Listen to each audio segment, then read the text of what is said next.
pourquoi je comprends tout, mais je n'arrive pas à changer. Bienvenue dans La Voix du Corps, le podcast.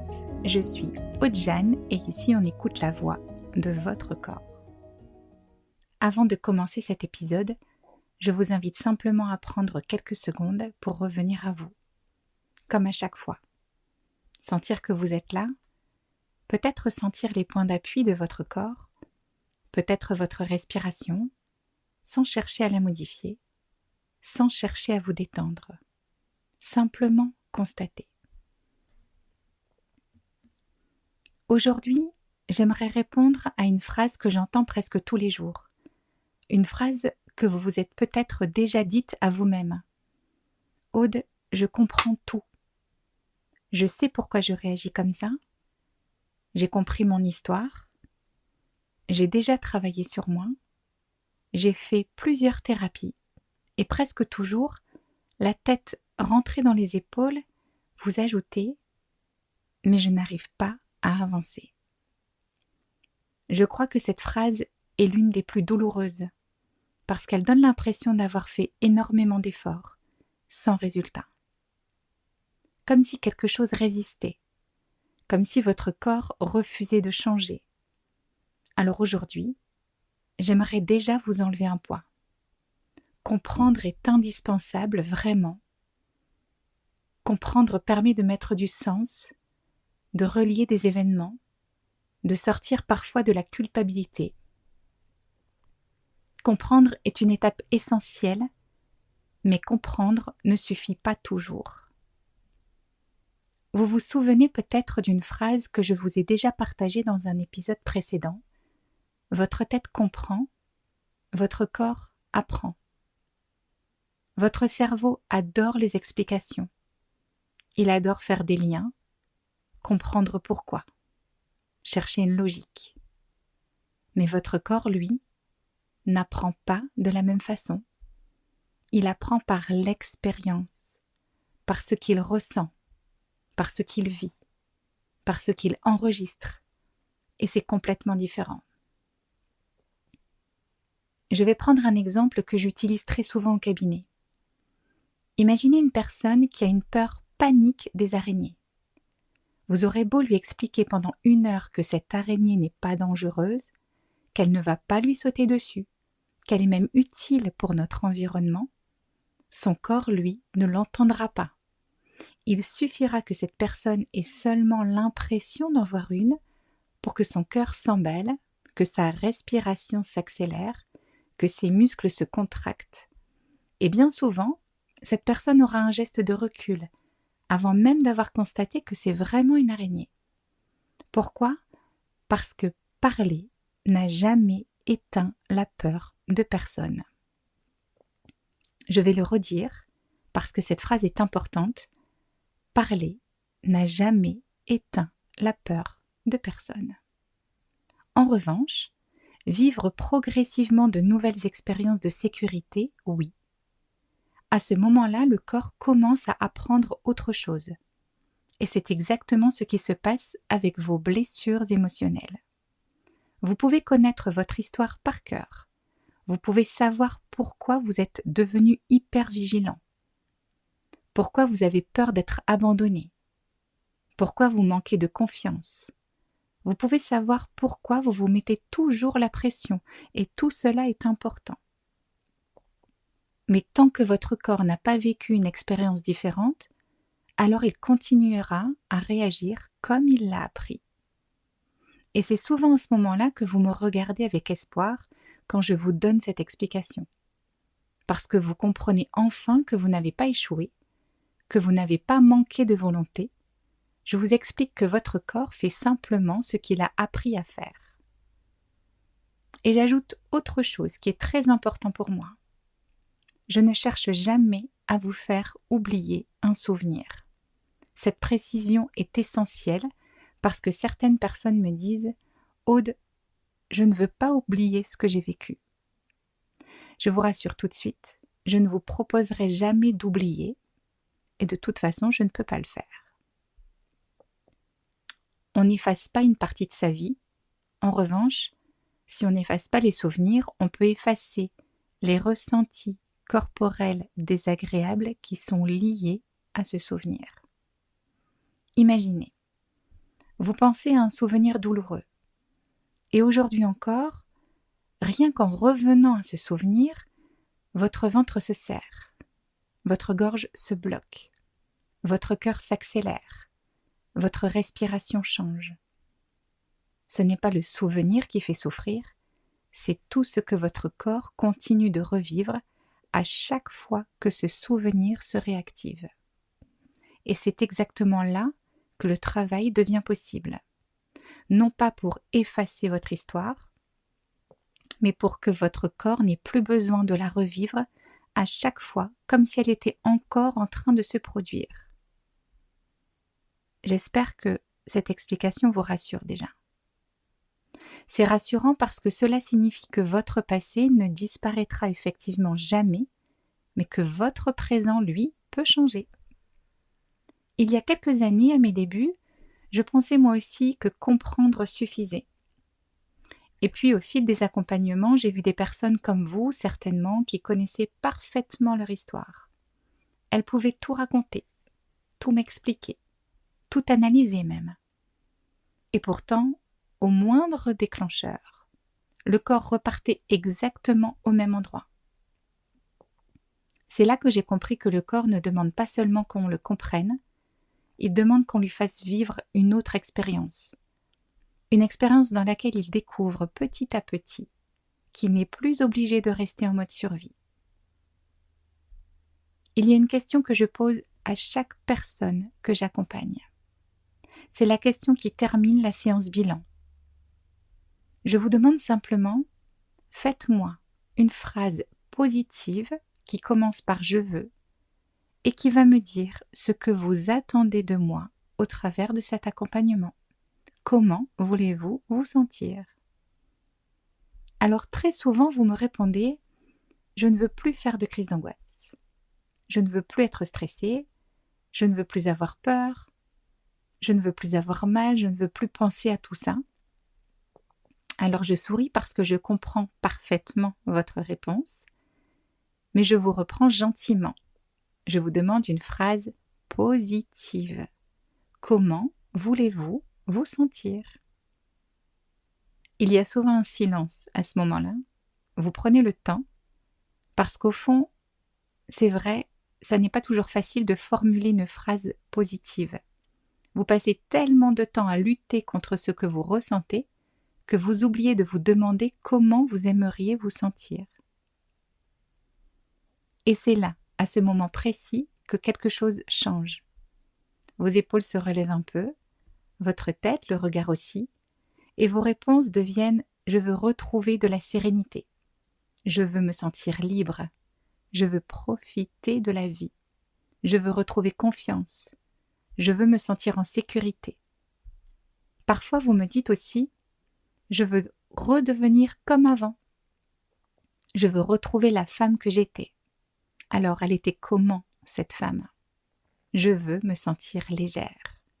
Et voilà, on ne travaille plus contre quelque chose, on construit quelque chose. Votre accompagnement peut alors commencer, parce que vous ne regardez plus uniquement le problème, vous avez maintenant un objectif, une direction bien définie, un fil rouge à ne pas quitter. Vous vous rendez compte, comme notre cerveau sait très bien nous rappeler ce que nous ne voulons plus. Alors retenez que votre corps, lui, a besoin de vivre ce que nous voulons retrouver. Ça change complètement la manière d'accompagner. Je ne vais pas demander à votre corps d'arrêter d'avoir peur. Vous avez compris avec l'exemple de l'araignée que cela n'est pas suffisant. Je vais lui apprendre progressivement qu'il peut retrouver un sentiment de sécurité. La nuance est immense. Vous savez que j'adore les images, alors en voici une de plus. Imaginez une pièce plongée dans le noir. Vous pouvez passer des heures à essayer de chasser l'obscurité. Vous pouvez vous énerver et lui demander de partir, rien ne changera. En revanche, il suffit d'allumer une lumière et l'obscurité disparaît naturellement. C'est toujours la même chose avec notre fonctionnement intérieur. Si toute votre énergie est tournée vers « je ne veux plus avoir peur, je ne veux plus être angoissé, je ne veux plus ressentir ça », nous restons malgré nous focalisés sur ce qui nous fait souffrir. Alors que lorsque nous commençons à nous demander « comment est-ce que je veux me sentir ?», nous allumons cette lumière. Et c'est cette lumière que le corps va peu à peu apprendre à reconnaître. Attention, je ne suis pas en train de vous dire qu'il suffit de penser de façon positive. Pas du tout, même si c'est un point de départ non négligeable. Et si c'était aussi simple, j'aurais plus personne au cabinet. Vous ne seriez pas non plus en train d'écouter ce podcast. Bref, je vous parle d'autre chose. Je vous parle d'expériences. Des expériences qui permettent progressivement à votre corps de découvrir qu'il peut enfin se sentir en sécurité. Votre corps a besoin de vivre ces expériences. C'est d'ailleurs pour cette raison que je vous dis souvent, on n'efface pas les souvenirs, on efface les ressentis corporels désagréables qui sont liés à ces souvenirs. Parce que lorsque ces ressentis s'apaisent, il se passe quelque chose d'absolument génial. Votre souvenir est toujours là, mais il ne prend plus toute la place. Souvent même, il s'est éloigné.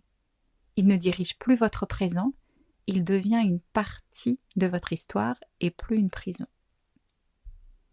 Et si c'était ça, finalement, le changement? Le fait de ne pas devenir quelqu'un d'autre par obligation ou par adaptation, mais plutôt redevenir libre d'être soi. D'ailleurs, il y a un moment que j'aime particulièrement dans les accompagnements que je vous propose. Ça n'est pas une phrase, c'est un regard qui me touche profondément. Toujours le même. Avec les yeux, vous me montrez, vous me dites que vous vous êtes retrouvés. Parce qu'au fond, notre objectif n'a jamais été de fabriquer une nouvelle personne. Notre objectif est de vous permettre de retrouver celle ou celui que vous étiez, avant que les peurs, les blessures, les angoisses ou les expériences de vie ne viennent vous faire croire que vous deviez vous protéger en permanence. Je crois profondément que nous naissons tous avec une capacité extraordinaire, celle d'être spontanés, de rire, d'oser, de découvrir. Et puis la vie arrive, avec certaines expériences qui nous construisent, d'autres qui nous protègent. Et parfois cette protection devient tellement présente que nous finissons par croire qu'elle fait partie de notre personnalité. Je suis anxieuse, je suis comme ça. Et si vous n'étiez pas comme ça? Et si votre corps avait simplement appris à fonctionner de cette manière? Vous voyez? C'est pas du tout la même histoire. Parce que si c'est un apprentissage, alors ça veut dire qu'un nouvel apprentissage est possible. J'aime vraiment beaucoup cette idée, parce qu'elle est profondément rassurante. Elle signifie que vous n'êtes pas condamné à rester toute votre vie avec les mêmes réactions. Elle signifie que votre corps est capable d'évoluer à son rythme, avec douceur, sans violence, sans se battre contre lui-même. Pour ma part, je ne cherche jamais à contrôler le corps. Je cherche à l'écouter et à lui redonner confiance. Parce qu'un corps qui se sent en sécurité n'a plus besoin de se défendre en permanence. Alors avant de terminer cet épisode, j'aimerais vous poser une question, une seule. Si votre corps n'avait plus besoin de se protéger autant, qu'est-ce que vous feriez de différent? Prenez quelques secondes. Imaginez. Vous pourriez vous lever plus sereinement le matin? Vous accepteriez enfin cette invitation que vous refusez depuis des mois? Vous pourriez partir en voyage? Vous oseriez prendre la parole? Vous profiteriez davantage de vos enfants. Vous ririez plus souvent. Vous dormiriez mieux. Il n'y a pas de bonne réponse. Il y a seulement la vôtre. Et peut-être que cette réponse est déjà la direction que votre corps attend. Quand je vous demande au cabinet comment voulez-vous vous sentir, ça n'est pas une jolie question. Je le répète, c'est une boussole, un fil rouge. Parce que votre corps a besoin de savoir dans quelle direction il va. Il ne suffit pas de lui dire « je ne veux plus avoir peur », il a aussi besoin d'entendre « voilà ce que je veux retrouver ». La sérénité, la liberté, la confiance, la sécurité, la joie, le plaisir, la légèreté. C'est par là que nous avançons, vers une nouvelle façon de vivre. Et j'aimerais terminer avec une phrase qui résume, je crois, tout cet épisode. Comprendre est indispensable, mais comprendre ne suffit pas toujours. Parce que votre tête comprend avec des mots, votre corps, lui, apprend avec des expériences. Et lorsque votre corps commence à vivre davantage d'expériences de sécurité que d'expériences de peur, alors un jour, vous vous surprenez à faire quelque chose que vous ne faisiez plus. Comme cette femme qui est allée dans un parc d'attractions. Comme cette personne qui reprend enfin l'autoroute. Comme celle qui entre dans un magasin sans calculer où se trouve la sortie. Comme celle qui prend la parole sans sentir son cœur s'emballer. Et souvent, le plus beau, c'est qu'elles ne s'en rendent compte qu'après. Elles rentrent chez elles, puis elles se disent « Tiens, je n'ai pas réagi comme avant. » Et c'est peut-être ça, la plus belle définition du changement. Le changement ne fait pas toujours de bruit. Il s'installe doucement. Jusqu'au jour où l'on réalise que ce qui nous semblait impossible est devenu naturel. Alors si cet épisode vous a parlé, je vous invite à le partager à une personne qui se répète peut-être en ce moment « Je comprends tout, mais je n'arrive pas à changer. » Peut-être que cette personne a simplement besoin d'entendre qu'elle n'a pas échoué, que son corps fait ce qu'il a appris, et qu'elle peut lui ou elle aussi, apprendre autrement. Si vous souhaitez aller plus loin, vous retrouverez mon livre La Voix du corps, mes coffrets audio composés de relaxations guidées, ainsi que les informations sur mes accompagnements en cabinet ou en visio sur mon site www.sophrologue-réflexologue.fr. J'espère qu'à travers cet épisode, vous regarderez votre corps avec un peu plus de douceur, parce qu'au fond, il a toujours essayé de faire de son mieux pour vous protéger. Alors si aujourd'hui vous avez compris beaucoup de choses sur vous, mais que votre corps continue de réagir, j'aimerais simplement vous dire ceci. Vous n'avez pas échoué et vous n'êtes pas en retard. Vous êtes peut-être simplement en train de laisser à votre corps le temps d'apprendre autrement. Merci d'avoir pris ce temps pour vous.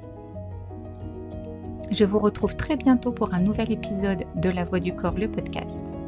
Et d'ici là, écoutez-vous.